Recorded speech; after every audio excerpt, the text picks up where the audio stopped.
भारत की खोज कैसे हुई, इतिहास और उससे जुड़े विवाद। भूमिका।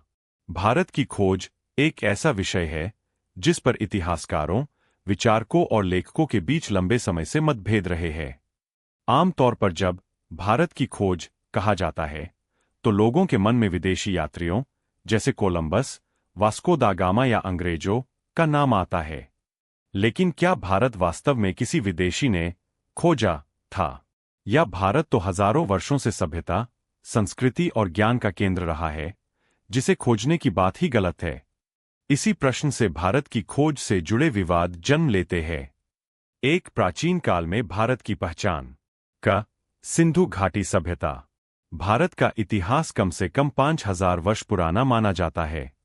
सिंधु घाटी सभ्यता, हड़प्पा और मोहनजोदड़ो इस बात का प्रमाण है कि भारत में बहुत पहले से संगठित समाज, नगर योजना, व्यापार और संस्कृति मौजूद थी। उस समय भारत को सिंधु क्षेत्र के रूप में जाना जाता था। ख वैदिक काल। वैदिक काल में भारत को आर्यावर्त कहा गया। ऋग्वेद, यजुर्वेद, सामवेद और अथर्ववेद जैसे ग्रंथ भारतीय ज्ञान परंपरा के प्रमाण हैं। इस समय भारत कोई अज्ञात भूमि नहीं था, बल्कि एक सुव्यवस्थित सभ्यता थी।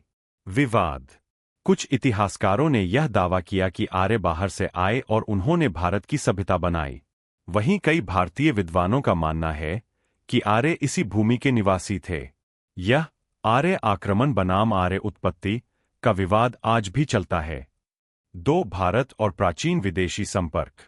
क यूनानी संपर्क। सिकंदर, अलेक्जेंडर 326 ईसा पूर्व भारत आया। पश्चिमी इतिहासकारों ने इसे भारत की खोज की तरह प्रस्तुत किया। विवाद। सिकंदर भारत के केवल उत्तर पश्चिमी हिस्से तक ही पहुंचा था। भारत उसके आने से पहले भी जाना पहचाना था, इसलिए इसे खोज कहना गलत माना जाता है। ख रोमन और चीनी यात्री। रोमन व्यापारी भारत से मसाले, कपड़े और रत्न ले जाते थे। चीनी यात्री जैसे फाहियान और ह्वेनसांग भारत आए और उन्होंने यहाँ की शिक्षा, धर्म और समाज का वर्णन किया। निष्कर्ष। इन उदाहरणों से स्पष्ट है कि भारत किसी के लिए नई खोज नहीं था, बल्कि अंतर्राष्ट्रीय व्यापार और ज्ञान का केंद्र था। मध्यकाल में भारत की पहचान। क अरब यात्रियों की भूमिका। अरब व्यापारी भारत को अल हिंद कहते थे। वे भारत के समुद्री मार्गों से परिचित थे। ख मुस्लिम शासकों का आगमन।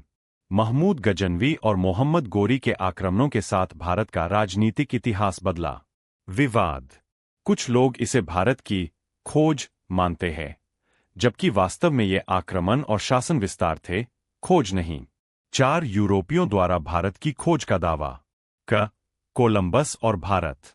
कोलंबस 1492 में भारत की खोज के लिए निकला था, लेकिन अमेरिका पहुंच गया। उसने वहां के मूल निवासियों को इंडियन कहा। विवाद।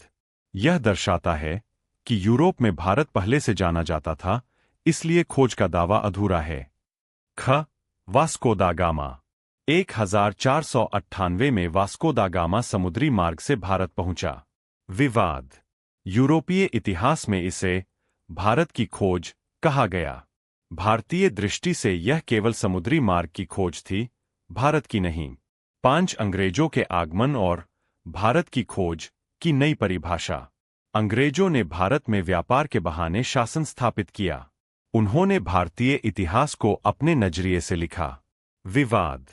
औपनिवेशिक इतिहासकारों ने यह दिखाया कि भारत पिछड़ा था और अंग्रेजों ने इसे खोजा और सभ्य बनाया।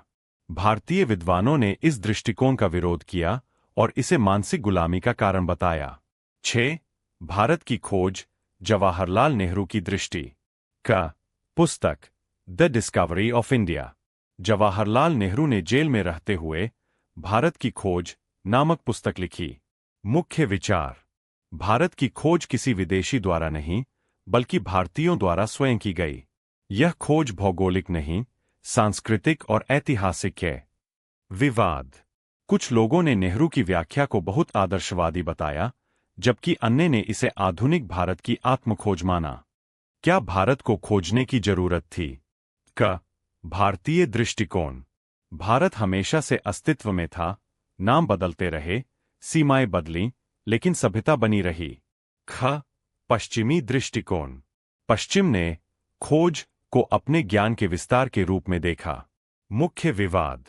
क्या किसी सभ्यता को खोजा जा सकता है, या खोज केवल देखने वाले के अज्ञान को दर्शाती है? 8 आधुनिक इतिहासकारों की राय। आधुनिक इतिहासकार मानते हैं कि भारत की खोज एक गलत शब्द है। सही शब्द भारत से परिचय या भारत तक पहुंचना होना चाहिए। 9 राजनीतिक और वैचारिक विवाद। भारत की खोज से जुड़ा इतिहास आज भी राजनीति से जुड़ा है।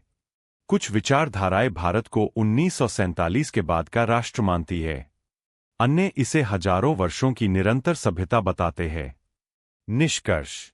भारत की खोज का प्रश्न वास्तव में दृष्टिकोण का प्रश्न है। विदेशी यात्रियों के लिए भारत नई भूमि हो सकती थी, लेकिन भारत स्वयं में कभी अज्ञात नहीं था। इसलिए यह कहना अधिक उचित होगा कि भारत की खोज नहीं हुई, बल्कि भारत को समझने की कोशिश की गई। भारत एक जीवंत सभ्यता है जो समय के साथ बदलती रही, लेकिन कभी खोई नहीं।